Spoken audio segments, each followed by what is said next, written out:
올렸는데 오늘 50장 올리면 끝까지 이렇게 쭉 올리는 것이 이게 되겠어요. 아주 이게 뭐 참 감사하네요. 처음으로 올려보는데 이 창세기는 이제 보통 창조다, 그 주제가 창조다 이렇게 하는데 저는 이 창세기가 이제 창조를 말씀하시면서 우리 인생이 어떻게 지음받았고 어떻게 출발했느냐 하면서 믿음의 이런 조상들, 믿음의 족보 조상들의 그 믿음의 삶, 그 일생, 일대기를 쭉 이렇게 기록해 놨는데 그래서 무엇을 우리에게 세워주셨느냐?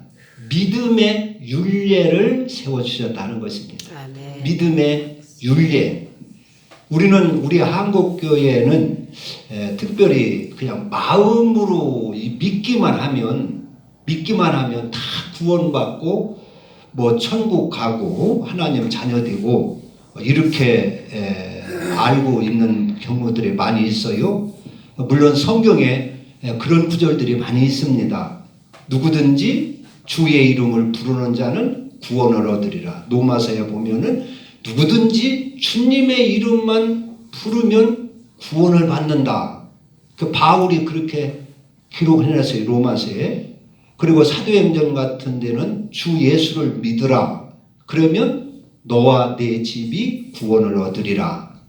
로마서 10장 같은 데만 마음으로 믿어 의에 이르고 입으로 시인하여 구원에 이른다. 그리고 네가 예수를 주로 시인하고 하나님께서 그를 십자가에 죽으셨다가 살리신 것을 네 마음에 믿으면 구원을 얻는다. 마음으로 믿으면 구원을 얻는다 그랬어요. 그러니까 이제 이런 구절에 우리가 매여가지고 마음으로 믿기만 하면 구원받고 이렇게 하는데 또 똑같은 로마 그 바울이 지은 다른 서신들을 보면은요, 다른 그 구절들을 보면 또 전혀 그렇지를 않아요. 그렇지 않고 너희들이 육신대로 살면 반드시 망한다. 너희들은 이 세상을 본받지 말고 낮에와 같이 단정히 행하고 술도 취하지 말고 이렇게 해라. 그래서 또 고린도전서 6장 9절 같은 데에는 뭐 음행하는 자, 우상숭배자, 뭐 살인자, 이렇게 거짓말하는 자, 이런 자들은 하늘나라를 유업으로 받지 못한다. 못한다 그랬어요. 갈라디아서 6장 19절에도 쭉 그게 나왔어요. 거짓말하는 자, 또 악한 자, 살인하는 자, 우상숭배하는 자, 믿지 아니하는 자, 이런 자들은 하나님의 나라를 유업으로 받을 수 없다. 받을 수 없다. 똑같이 바울이 기록한 서신들입니다. 바울이 로마 교회에 보낸 서신, 고린도 교회에 보낸 서신, 갈라디아 교회에 보낸 서신, 또 요한계시록 같은 데 21장 8절에는 거기도 쭉 나와 있어요. 뭐 음행하는 자, 뭐 탐색하는 자, 무슨 뭐 살인하는 자, 믿지 않은 자, 거짓된 자, 이런 자들은 하나님 나라를 유업으로 받지 못하고 어두운 불못에 던져지리라 그랬어요. 그러니까 한 사람이 어떤 쪽에서는 그냥 마음으로 믿기만 하면 다 구원받을 것처럼 그렇게 기록하는 곳이 있고 어떤 데는 전혀 그게 아니거든요. 아주 엄격하게 신앙생활을 해야 할 것을 보여주고 있어요. 그러면 우리는 어떻게 신앙의 기준을 가져야 할 것이냐 하는 것입니다. 어떤 기준으로 우리가 살아야 할 것이냐, 그것을 우리는 창세기에서 우리의 믿음의 조상들이 믿음 생활을 어떻게 했느냐 해오는 것을 보면 우리가 믿음 생활을 어떻게 해야 되겠구나 아마 그 판단이 서질이라고 봅니다. 그냥 무조건 마음으로 믿기만 하면 다 구원받고 이렇게 믿어야 할 거냐? 그렇지 아니하면 하나님 말씀대로 예수님은 그랬어요. 나보고 주여 주여 한다고 다 구원받는 것이 아니라 하늘에 계신 내 아버지의 뜻대로 행하는 자라야 구원을 받으리라 그랬어요. 이게 이제 창세기가 처음에는 창조로 시작해서 마지막은 이제 믿음의 조상 야곱과 또 요셉이 죽음으로 끝나요. 죽음으로 이렇게 이제 마감이 짓는데 요셉 같은데 뭐 아브라함이나 이삭이나 야곱이나 그 야곱 같은 사람을 보면 어떻게 일생을 살았느냐 하는 것입니다. 어떻게 살았느냐? 하나님의 축복을 받고 형의 그 분노를 피해서 바단 아람 외갓집으로 피신을 합니다. 가다가 그 광야에서 하나님의 음성을 들어요. 아브라함이. 그러니까 그 어린 나이에 집에서 이렇게 형의 그 분노 때문에 쫓겨가가지고 낯선 타향으로 가는데 여러 가지 걱정이 되지 않습니까? 불안하지 않습니까? 그게 근심하며 그냥 광야에서 돌베개를 베고 자는데 하나님이 나타나셔서 아브라함아, 아니 야곱아, 너 걱정하지 마라, 두려워하지 마라. 내가 너를 어디를 가든지 함께 해주고 다시 이 땅으로 돌아와서 이 땅을 너와 네 자손에게 내가 약속하마. 두려워하지 마라. 그래가지고 약속을 해요. 그래서 야곱은 그 하나님의 말씀 하나 붙들고 수천리 그 타국으로 가서 삽니다. 외갓집에 가서 종살이 합니다. 머슴살이 합니다. 그래서 거기서 어느 정도 장가도 가고 자식들도 쭉 낳고 가정이 이루어졌어요. 재물도 생겼어요. 그러면 거기서 정착을 하면 편하게 살 수가 있어요. 거기는 그 친척도 있고 외갓집 친척도 있고 외갓집 식구들도 있고 하니까 그게 거기서 잘 정착하면 살 수 있는데 야곱은 그게 아니에요. 하나님의 약속이 있는 거예요. 내가 가나안 땅으로 돌아가야 된다. 가나안 땅으로 돌아가야 된다. 하나님이 약속하셨다. 하나님이 지켜주기로 약속하셨다. 그래가지고 그 약속을 붙들고 그 외갓집에서 사선을 넘어가며 생명의 유업을 받아가며 사선을 넘어가며 거기서 탈출을 합니다. 탈출해서 가나안 땅에 와요. 가나안 땅에 와서 거기서 그렇다고 해서 편안한 삶이 있는 것이 아니라 거기는 형의 또 형을 만나야 되고 여러 가지 어려움 속에 있어요. 거기서 그렇게 가나안 땅에 살면서 또 기근을 만나지요. 그 기근을 만나서 자기 아들 요셉이 죽은 줄 알았는데 애굽의 총리가 되어 있어요. 그래서 그 아들이 부르는 거예요. 그래서 본의 아니게 또 흉년을 피해가지고 애굽으로 이렇게 내려갑니다. 애굽으로 내려가면서 거기서 이제 130세에 애굽에 가가지고 147세에 야곱이 죽어요. 그러니까 애굽에서 17년간을 사는데 17년간은 그야말로 야곱은 거기서 왕족의 대우를 받으며 아주 부귀영화를 누리고 편하고 복된 삶을 삽니다. 17년간. 그 전까지는 험악한 인생을 살았다 그랬는데 험악한 인생을. 그래서 거기서 복된 삶을 살아서 거기서 죽고 애굽에서 죽었어요. 거기서 죽고 거기다 묘도 쓰고 말이죠. 거기서 잘 정착하면 자기 아들이 총리가 돼 있겠단 말이요. 거기서 참 비옥한 땅에서 비옥한 나라에서 편안한 나라에서 살기 좋은 땅에서 살으면은 잘 살 수가 있어요. 떵떵거리고 살 수가 있어요.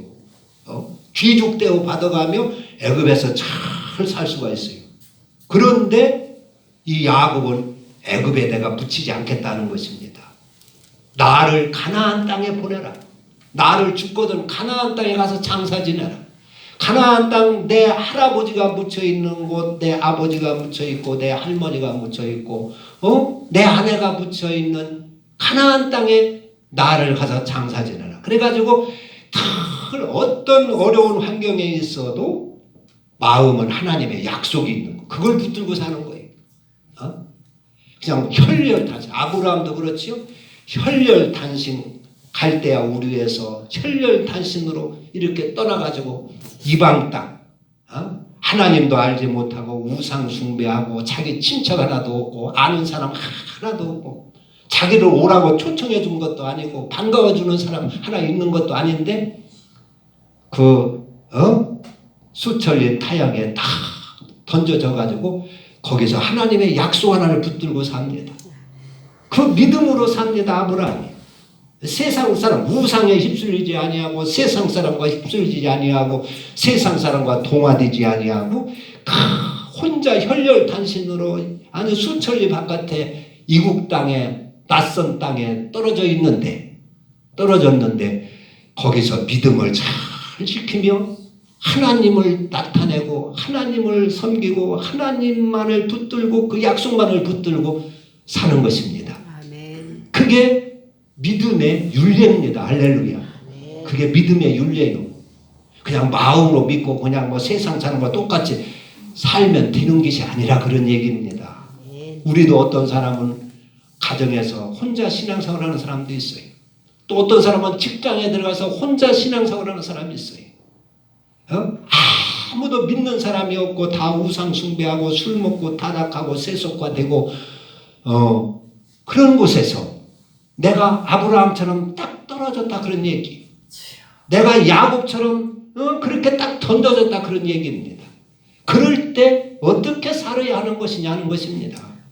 그냥 좋은 게 좋더라고 슬슬 세상과 타협해가며 아주 적당하게 그렇게 살아야 할 것이냐 아니면 하나님의 말씀대로 하나님의 약속을 붙들고 그렇게 살아야 할 것이냐 그것을 믿음의 족장들이 보여주는 것입니다. 성경이 쭉 그렇습니다. 그러니까 우리가 신앙생활을 이런 것을 보면은 어떻게 해야 하느냐 하는 것을 말씀해주고 있는 것입니다. 예수님은 오셔서 그랬어요. 네가 입으로 주여 주여 한다고 하늘나라 가는 것이 아니라 하나님의 뜻대로 살아야 된다. 하나님의 약속을 붙잡아. 야곱은 늘 아무리 호화호식을 하고 부귀영광을 누려도 그의 마음은 하나님의 약속이 있었고 하나님의 약속한 가나안 땅에 있었어요. 그래서 죽어서라도 내가 돌아가야 된다. 죽어서야도 내가 돌아가야 된다. 그러한 믿음으로 살았습니다. 할렐루야.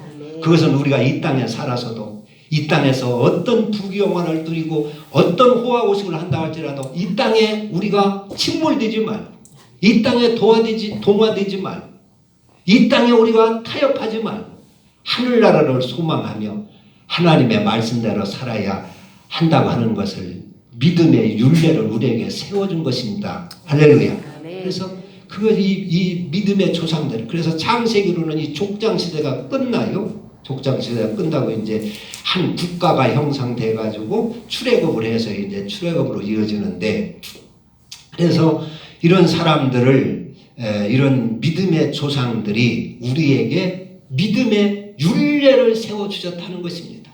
그래서 믿는 사람은 이렇게 신앙생활을 해야 한다 하는 것을 윤례를 본받는 윤례를 세워주셨다는 것입니다. 그냥 되는 대로 적당하게 살면 안 된다는 것입니다.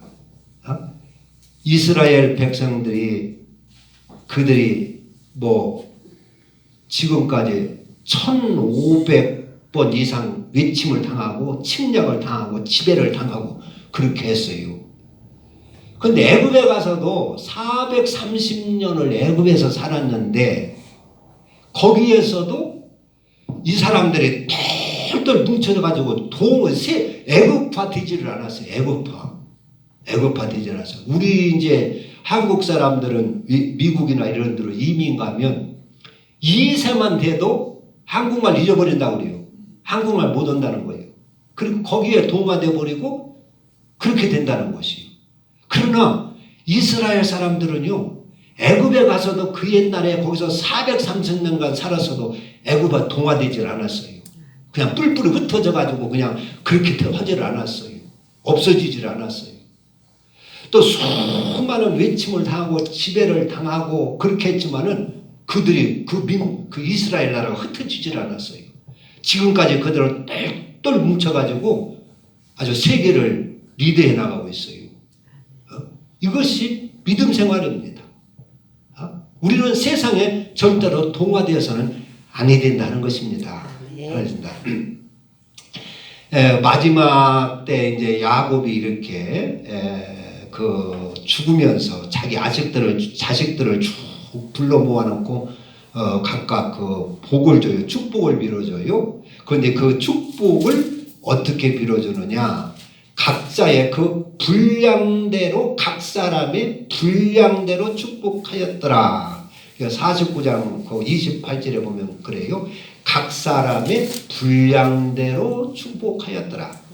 그러니까 내 자식이라고 무조건 막 그냥 있는 복 없는 복 다 그렇게 축복을 한 것이 아니라 복을 줄 자는 복을 빌어주고 저주할 자는 저주를 했다 그런 얘기입니다. 분량대로 했다 그런 얘기. 분량대로.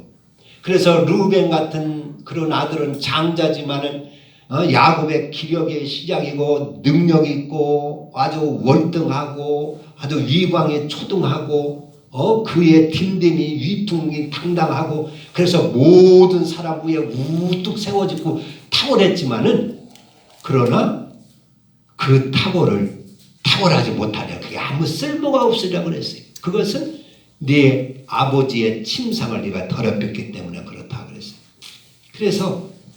그래서 이 르우벤은 그러한 정욕, 육신의 정욕 하나를 다스리지 못해 가지고 자기의 그 월등한 그 아주 능력을 아주 뛰어난 그러한 그 자기의 그 능력을 자질을 하나도 쓸모없는 그런 쓰레기 같은 자가 되고 말았다는 것입니다.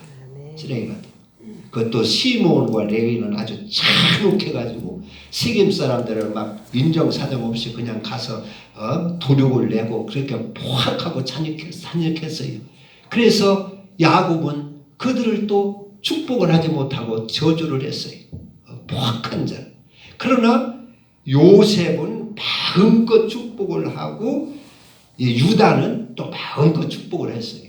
아주 그 축복의 대표자가 이제 유다하고 요셉인데 유다는 유다의 그 복은 말이죠. 아주 놀라운 그런 복들을 주었어요. 유다 축복을 한번 쭉 보면은 그거요. 유다는 사자 새끼다.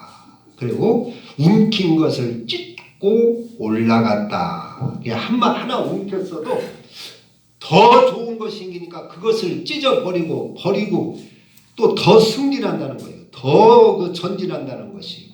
그리고 엎드리고 웅크림이 숫사자 같고 암사자 같다. 아무도 범할 수 없으리라. 그런 복을 줬어요. 그리고 큐가 다스리는 큐, 법도의 큐가 그에게 그를 떠나지 아니하고 통치자의 지팡이가 그를 떠나지 아니하리라. 그리고 모든 백성이 너에게 복종하리라.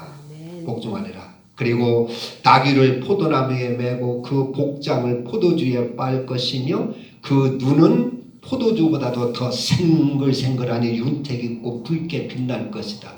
그러니까 아주 그 총명한 걸 말하지요. 그 이는 우유로 말미암아 희리라. 그러니까 아주 그 통치자의 지팡이가 떠나지 않고 항시 지도자가 되고 항시 리더자가 되고 존귀한 자가 될 것이고 아무도 그를 함부로 대할 수 없는 사자 같은 자가 되고 아무도 그를 범할 수 없는 그런 사자 같은 자가 될 것이라고 그랬어요. 그 세계 경쟁에서도 이 유대인들이요, 이 로마 로벨상 상탄 그걸 보면은요, 유대인들 5, 60% 이상을 차지하는 거예요. 아무도 대적할 수가 없는 거예요. 그 민족을 얼마 되지는 않는데 하나님이 그 축복한 대로 그대로 이루어지는 것입니다. 그런 복을 줬어요. 그런데 왜 유다에게 이런 복을 줬느냐? 유다는 아마 처음에 아버지가 불러가지고 축복한다고 쭉 세워놓고 이제 불렀을 때 자기 형 첫째 아들을 막 그냥 그 저주를 하니까 겁이 났을 거예요.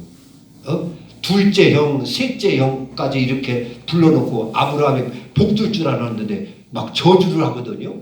그 과거의 그 생활의 실책들을, 생활의 그 악한 것들을 들춰내가지고 그걸 핑계 삼아서 막 저주한다는 거예요.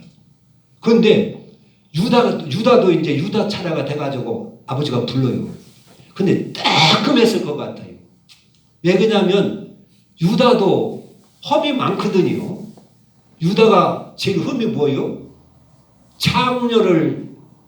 창녀하고 죽이려다가 자기 며느리하고 보냈어요. 그래가지고 자식을 쌍둥이를 낳았어요. 아마 그런 것이 언뜻 나왔을 거예요. 야, 이거 나도 아버지한테 이것 때문에 저주받을 거 아닌가. 그런데 야곱은 유다에게 막 복을 주는 거예요. 있는 복 없는 복 존귀한 복 다 주는 거예요. 그런데 그것을 왜 그런 복을 줬느냐. 각자의 분량대로 줬다 했는데 유다는요. 특별히 무슨 공로가 있냐면 자기를 희생해서 남을 살리는 그런 공로가 있어요. 자기를 희생해서. 그리고 생명을 사랑하는 거예요. 요셉이 자기 형들 양치는 형들에게 아버지의 그 심부름으로 이렇게 왔을 때 형들이 다 모여가지고 형제들 모여가 야, 저 꼼쟁이 온다. 저 죽여버리자. 저 빈 구덩이에 그 사자 잡으려고 깊게 판 구덩이에 던져서 죽여버리자 그랬어요. 그러니까 다들 좋다고 그러는 거예요. 그래서 얼떨결에 그 요셉이 죽게 생겼어요. 그래가지고 구덩이에 이제 루벤이 이제 구덩이에 던지자고 해가지고 던졌는데 딴 형제들은 다 좋다고 하고 밥 먹고 시들때만 말이죠. 거기서 아주 좋아하는데 유다가 가만히 생각하니까 아무래도 이건 내 동생이고 혈육이란 말이에요. 내 아우란 말이에요. 이렇게 죽여서야 되겠느냐. 그게 도가 아닌 거예요. 형제를 죽는 데서는 살려내는 것이 도지. 죽도록 죽음에 내던지고 죽도록 내비로 놔두고 그걸 보고 박수치고 남 잘못되는 거 망하는 거 박수치고 있다고 하는 것은 이건 사람의 도가 아니라 그런 얘기예요. 사람으로서 할 수 없는 일이라 그런 얘기예요. 그래서 유다는 형제들한테 그럽니다. 야, 요셉이 아무리 미웠고 우리 잘못을 아버지한테 고자질해가지고 밉게 놀아도 우리 동생 아니냐. 우리 동생을 우리 손으로 죽일 필요가 뭐 있느냐. 팔아먹자. 지금 이스마엘 상인들이 지나가니까 저 사람들한테 그냥 팔아먹자. 그러면 그가 죽든지 살든지 될 거 아니냐. 우리가 우리 아우를 우리 손으로 죽일 필요가 뭐 있냐. 그래가지고 팔게 만들었어요. 팔게. 그래서 그 위기에서 자기 아우가 위기에서 그를 건져내 줍니다. 그리고 이제 기근이 만나가지고 애굽으로 이제 양식을 구하러 갔을 때, 자기 그 베냐민이 말이죠. 베냐민이 그 요셉의 산을 훔쳤다고는 그 누명을 뒤집어 써가지고 종으로 붙들리게 생겼어요. 종으로. 애굽에 양식 사러 갔다가 본의 아니게 도둑놈으로 물리고 간첩으로 물려가지고 몰려가지고 죽게 생겼어요. 그때 유다가 나섭니다. 종리님, 얘는 죽이면 안 됩니다.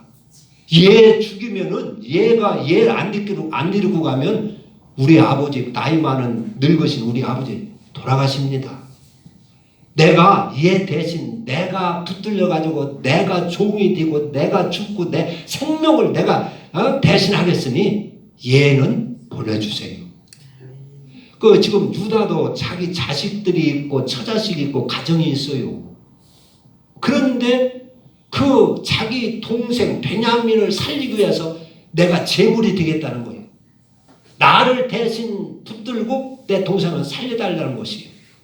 나중에 야곱이 이것을 알고 그 유다를 마음껏 축복을 한 것입니다. 마음껏. 참 고맙거든요. 다 죽을 줄 알았는데 다 살아있고 자기의 그 아주 그 마음을 잘 알아서 그 자식을 사랑하고. 그래서 그러니까 남을 살리기 위해서 자기를 희생할 줄 알았어요. 이것은 알고 보면 하나님의 도입니다. 이건 하늘나라 도입니다. 아멘. 이것은 예수님께서 우리에게 주신 삶의 도입니다. 이건 진리입니다. 진리. 진리가 뭐냐? 우리가 하늘나라에 가서 영원히 지키고 살아야 할 삶의 도가 진리인 것입니다. 아멘. 그래서 예수님은 내가 곧 길이요 진리요 생명이니 그랬어요. 그러니까 예수님은 진리를 삶으로 보여주셨어요. 그분은 우리를 살리기 위하여 자신의 목숨을 버리셨어요. 아멘. 우리를 살려가지고 우리를 구원하기 위하여 대신 우리의 죄를 다 뒤집어 쓰시고 십자가에 죽으시사 우리를 살려내셨어요. 아멘. 이것이 진리입니다. 이것이 하늘나라 도입니다. 이것이 성도들이 받아 살아야 할 그 삶의 도입니다. 요셉은 이때부터, 그러니까 이런 하나님의 도가, 공도가 어디서부터 생겼느냐? 그 이제 아브라함을 부를 때 창세기 18장에 보면은 내가 아브라함을 택한 것은 공도를 행하게 하기 위하여 택했다 그랬어요. 공도. 누구나 다 지켜야 할 삶의 도를 가르쳐 주기 위하여 아브라함을 택했다. 그런 것이다. 그런 얘기입니다. 그래서 쭉 이렇게 이어가지고 요셉이 그랬어요. 유다가 그랬어요. 나를 희생해서 동생을 살리기 위하여 기꺼이 자기를 희생할 줄 아는 사람이 되었던 것입니다. 그래서 마음껏 축복을 하고 여러 사람을 위기에서 살리고 이렇게 하기 때문에 그를 지도자의 복을 이렇게 주신 것입니다.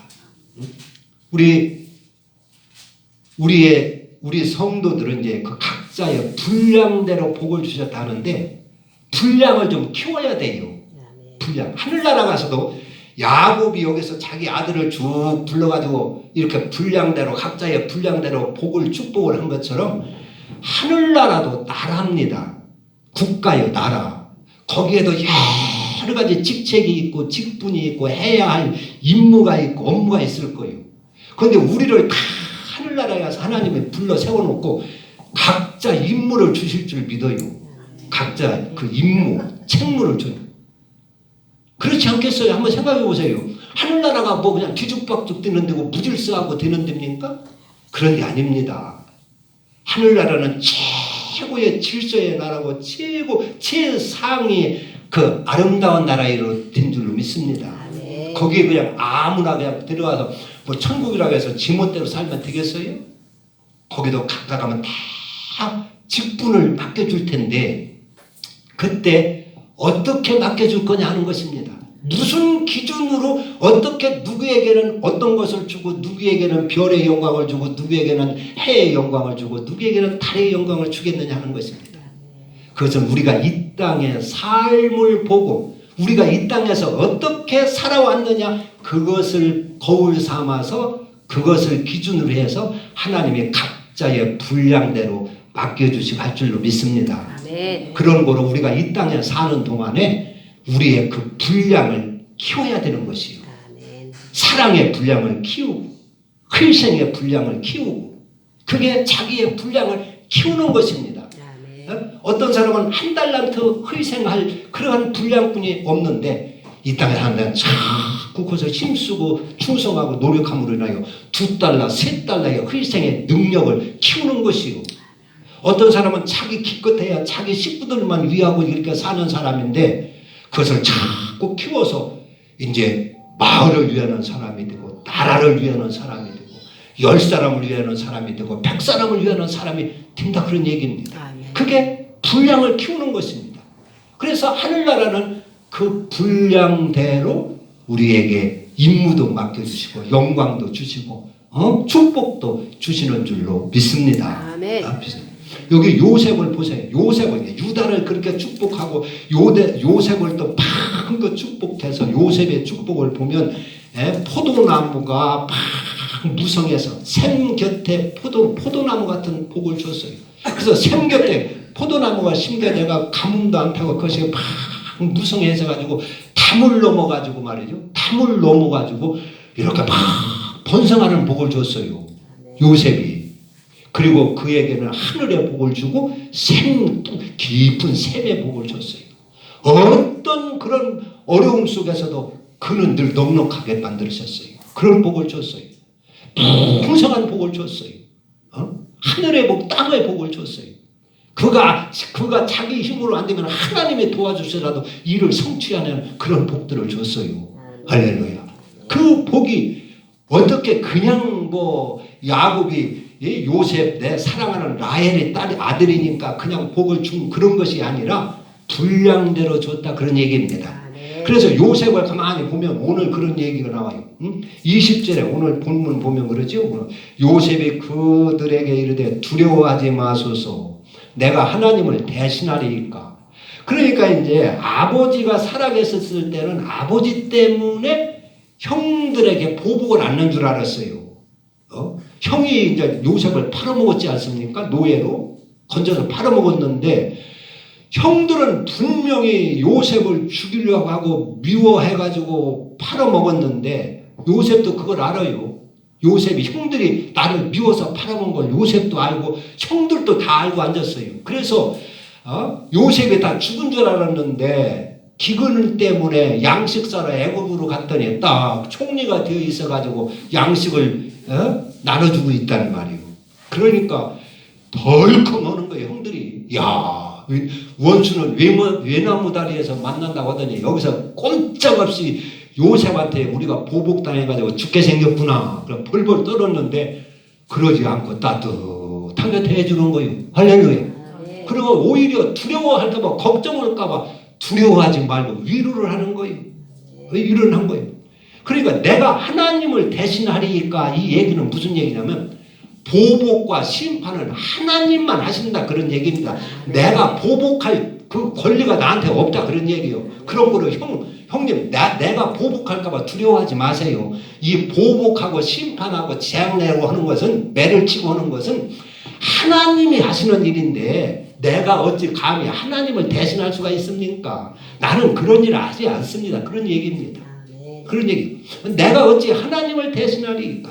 당신들은 나를 해하려 하였으나 20절 해하려 하였으나 하나님은 그것을 선으로 바꾸사 오늘과 같이 많은 백성의 생명을 구원하려고 하시려고 나를 보낸 것입니다. 두려워하지 마세요.